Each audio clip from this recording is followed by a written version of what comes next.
Hey, today I'm taking a look at Linux Mint, one of the many Linux distros that are available today for you to download and freely use.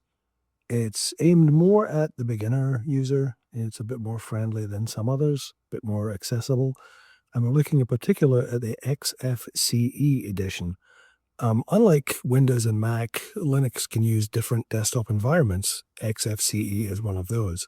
That sort of describes the look and feel of the environment as you're using the operating system. It works better on older hardware as it's less resource intensive. So let's take a look and see what you think.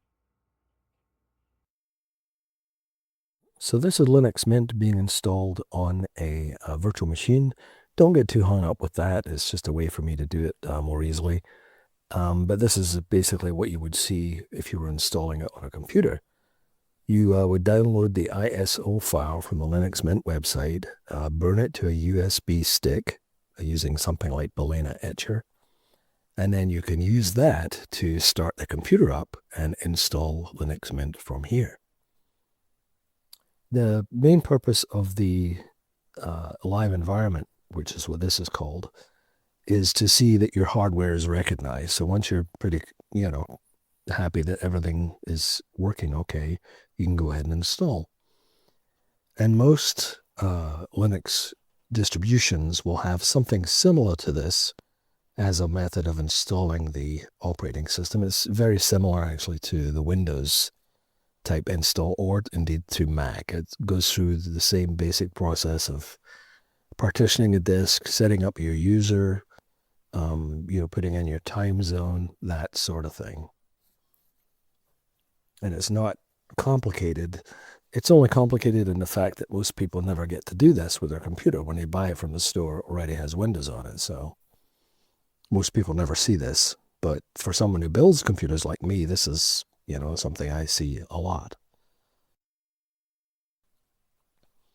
So I'm setting up a username and a password. There's no cloud account to log into. You don't have to log into a Microsoft account or an Apple account, anything like that.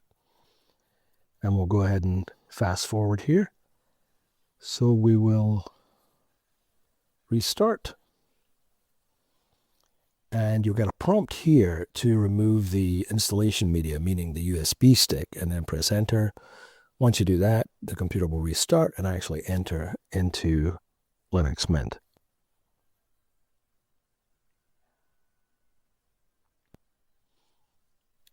So we'll see the XFCE logo in here.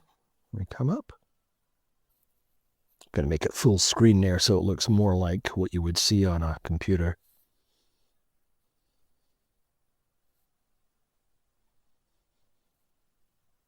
So it comes up to a welcome screen, which you can disable so it doesn't pop up every time you start. And this sort of goes through a lot of the basics of the system, so you can pick colors, set up system snapshots, look at updates, drivers, all that kind of thing. Your software manager, firewall. This is just a friendly way to introduce you to the system. You have documentation. There's a help link as well. You can go there for more online assistance.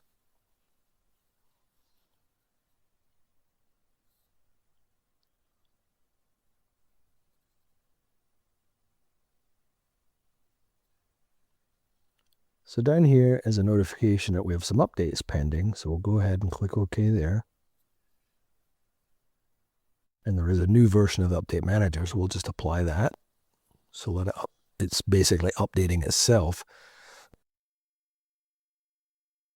Linux updates operate a little bit differently from Windows in that you're not sort of forced to update. You can pick and choose when you want to update the system.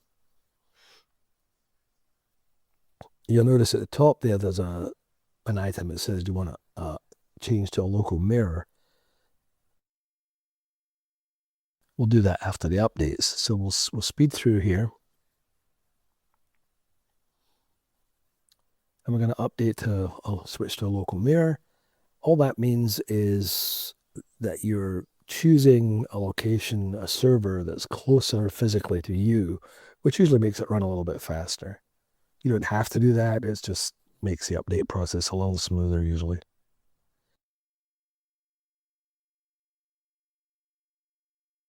What I usually do, oddly enough, is not pick the fastest one, but pick maybe the second one. And on the sort of, weird logic that the fastest one will probably be the one most people pick and therefore be the busiest. This is the way my mind works. So don't you do whatever you want. And once you've done this, you can do it for both repos there. And apply the changes once you've selected them. And you go ahead and click to update.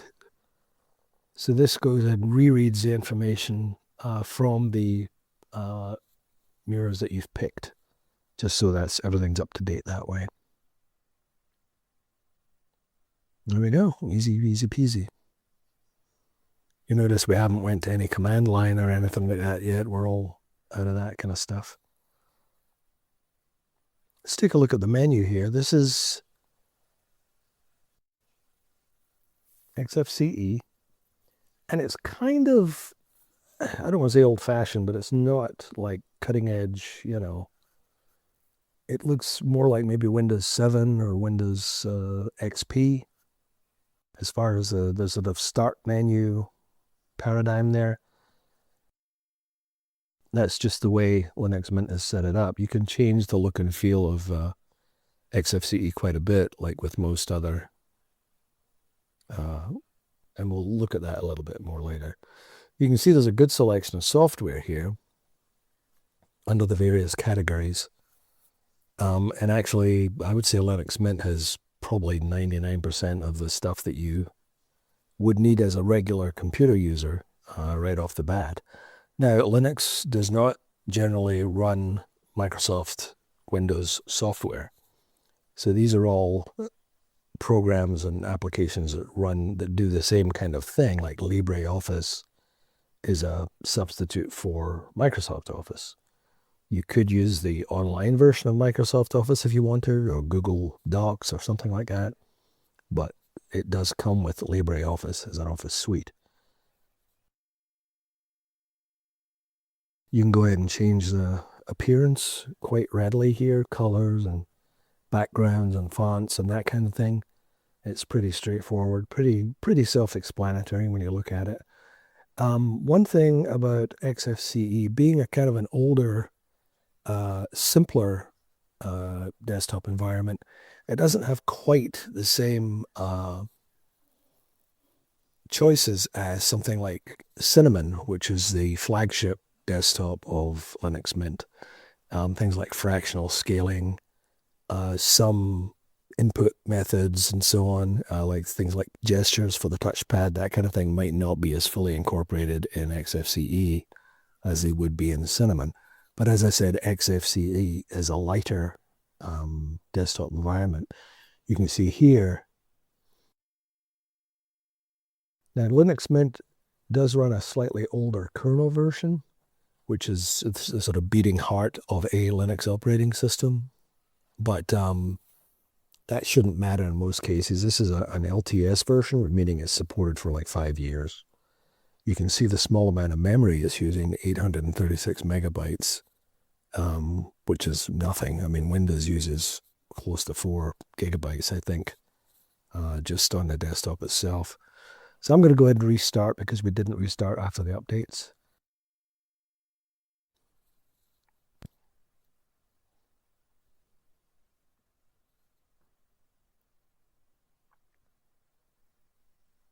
So here we are back at the login. I'll log in one more time. As I said, it's easy enough to change things like colors and even icon sets and things like that. I will leave links on guides for that down in the video description. The default browser is Firefox here, which is a good choice. You can, if you want to use something like Chrome or Chromium or, anything else, you can install that as well. It's easy to install software also. There's a software manager you can go to and use. And as you can see, this is all ready to go. You can watch YouTube stuff on here if you want to. There's no special things that you have to do to set up. Oh, the multimedia stuff should work just fine. I've used Mint in the past and was very happy with it. It's solid, it's dependable, it's easy to use, and with the XFCE desktop, you should have something that you can use with an older machine without any performance issues. Hey, if you got something out of this video, please consider liking and subscribing. And remember, be excellent to each other.